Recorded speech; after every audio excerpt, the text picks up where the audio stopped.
It is the question that has yet to be solved. Who killed those 4 students in Moscow, Idaho? Behavioral analysts from the FBI are, as we speak, trying to profile the murderer. And while their work is a secret, the theories aren't. Is it possible that the killer was acting out of some kind of hatred of women? Before the break, we talked about the subculture known as incels. And there are 2 people who know that topic best.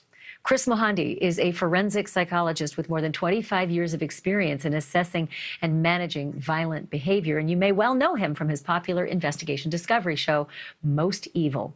And Sarah Daly is a criminologist who has dedicated much of her life's work to studying incels and mass violence. And welcome to both of you. I couldn't have 2 better experts on this topic. Dr. Daly, can I begin with you? Women have rejected men since the dawn of time. What all of a sudden has changed? Why is there now all of a sudden this strange subculture that is bonded together? Yeah, thanks for having me on, Ashley. Some, but not all incels believe that increases in women's rights and opportunities allow them to be pickier when women select partners, or that modern online dating is mostly based on looks.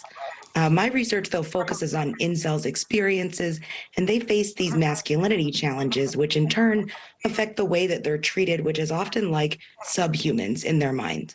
It affects their self-esteem and their self-worth. So these online communities can provide a sense of support for them as they find shared identity and victimization. So in my research, I've found that online interactions are the social experience for them, and they say that much of the heinous content is a bonding mechanism. So I've heard this expression, Dr. Daly, called the black pill. What's the black pill? What does that mean? Yeah, sure. So it's based on the reference to the Matrix, about the blue pill and the red pill. But the black pill is this notion that looks and one's appearance are the defining characteristics for your success in life, whether it's professional, whether it's platonic or romantic. So for men who are very short or who are physically unattractive, there's nothing they can do to fix it short of plastic surgeries. So it's really kind of a very bleak outlook for what their future happiness looks like. Well, they should maybe go and check out Beauty and the Beast, on Broadway. It's a theme that has run through most people's lives as they've grown up. It's not about what you look, it's about what you're like. So, Dr. Mohandie, you were one of the earliest, actually, to speak out and say that we shouldn't be ruling out the incel theory in the Idaho murders. Tell me why you think that. Well, you have a number of things that are reminiscent, if you will, of Isla Vista and other events. You have several people, the victims, 3 attractive females, the involved male, all of whom are attractive, socially visible, very, up and coming, at the prime of their lives, participating in, what college students participate in terms of living their lives to their fullest. So that's going to evoke feelings of envy and hate among those that perceive that they're on the outs, somebody that's alienated. And in that environment, that could very much be, somebody like this.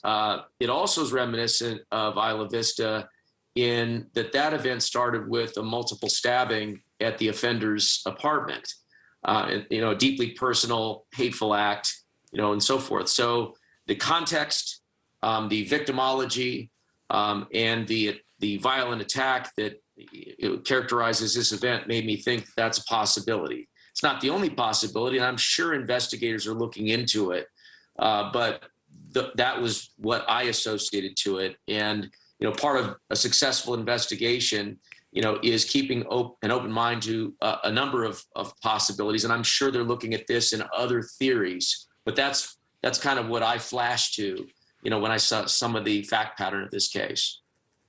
When you mentioned the Isla Vista, that's the UC Santa Barbara case where the killer said, "I'm after the hottest sorority of UCSB." It's chilling to actually just see it in plain writing.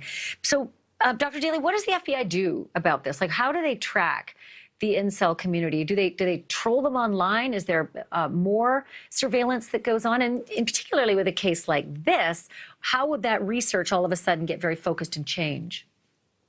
Yeah, the FBI and other agencies are absolutely aware of incels, you know, and they've probably experienced a lot of training to understand their online activity. So I would suspect that when they're looking for leads and identifying suspects, they know the channels, they know the forums and the sites that they want to look for and, you know, follow this information.